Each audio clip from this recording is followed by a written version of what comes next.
Hey everyone, आ गई हूँ मैं वापस एपिसोड 10 के साथ। तो जब यू सुलंग को सच्चाई के बारे में पता चल जाता है, वो फैन जाओ के ऊपर काफ़ी ज़्यादा गुस्सा हो जाता है और उसे पंच करने लगता है।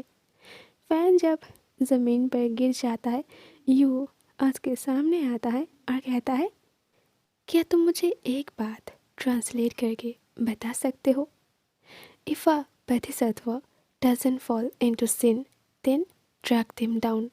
फैन उसकी तरफ ऐसे देखता है जब कोई इंसान भगवान की मूर्ति को देखता है। फिर वो शेकी वॉइस में कहता है कि तुम ही मेरे bodhisattva हो, तुम ही मेरे भगवान हो। और अब उसे सच में डर लगता है। वो तो हमेशा लोगों को अपनी मुट्ठी में रखकर कंट्रोल करता था और सिर्फ खुद को ही प्रायोरिटीज़ देता था।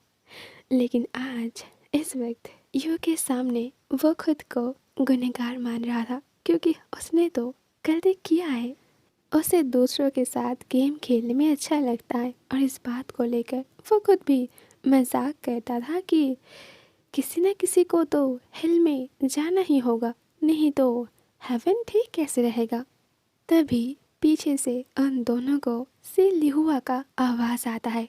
उसके हाथ में एक बैट था। वो गुस्से में उन दोनों की तरफ आता है और यू सुलंग से कहता है कि क्या वो जानता भी है कि वो किससे हिट कर रहा है। फैन जाओ गुस्से में उसकी तरफ देखकर कहता है कि यहाँ से चले जाने के लिए, लेकिन तब तक सी लिहुआ यू सुलंग को पॉइंट करके उसकी तरफ उस बैट को थ्रो करता है। तो फैन जल्दी सुलंग को सेव करने के लिए उसे साइड में पुश करता है ताकि वो नीचे गिर जाए और उसे चोट ना लगे।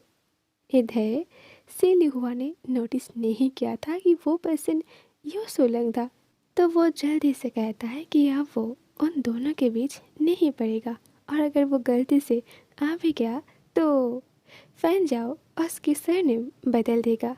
ये कहने के बाद वो वहाँ से गुस्से में चला जाता है। इधर फैन जाओ को थोड़ा बेटर फील होता है, क्योंकि यू सुलंग को चोट लगने से उसने उसे बचा लिया। इधर यू सुलंग धीरे धीरे उस बैट को अपने हाथ में उठा लेता है और फैन जाओ के पास जाकर उससे कहता है, मैं तुम्हें सिर्फ 10 मिनट दूंगा। अगर तुमने सही जवाब नहीं दिया तो मैं तुम्हें इससे हिट करूँगा। बताओ, तुमने मेरे साथ वो सब कुछ क्यों किया था? फैन जाओ धीरे धीरे ज़मीन से उठकर एक वॉल के पास जाकर बैठ जाता है और आंखें नीचे करके उसे कहता है, वो सब कुछ मेरी गलती थी। यू सुलंग को समझ आ जाता है कि ये पर्सन कभी भी एक्सेप्ट नहीं करेगा, तो इसीलिए वो उस बैट को फेंक देता है और उसके पास झुककर कहता है, तुम्हें क्या लगता है इस दुनिया में अभी भी भगवान है? फिर वो उस लॉकेट को थोड़ा खींच लेता है, जिस वजह से वो टूटकर उसके हाथ में आ जाता है। फिर वो उससे एक डस्टबिन पर फेंक देता है और जाने से पहले कहता है, पहले मुझे ये बहुत डरावना लगता था, क्योंकि तुम बिल्कुल इसकी तरह हो। तुम्हारे साथ भी ऐसा ही होना चाहिए, तुम्हें भी डस्टबिन में फेंक देना चाहिए। फिर वो एक कार्ड उसके ऊपर थ्रो करता है और कहता है, ये वही पैसे हैं जो तुमने मेरे भाई को दिया था। ये कहने के बाद वो वहाँ से चला जाता है। इधर फैन चुपचाप वहीं पर बैठा रहता है। उसकी बॉडी पर बहुत पेन हो रहा था। अचानक उसके फ़ोन रिंग होने लगता है। वो गुस्से में फ़ोन को रिसीव करता है और कहता है, क्या ये तुम हो? अब क्या हो गया? फ़ोन के दूसरी ओर से वो पर्सन उसे कहता है, डैड ने कहा है तुम्हें वापस आने के लिए। फैन कहता है, मैं भी वापस नहीं जा सकता, कंपनी में बहुत सारा काम है।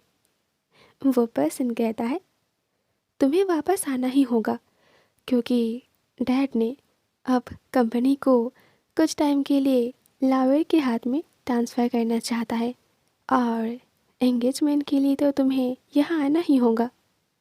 फैन कहता है, मैं ये एंगेजमेंट नहीं करने वाला।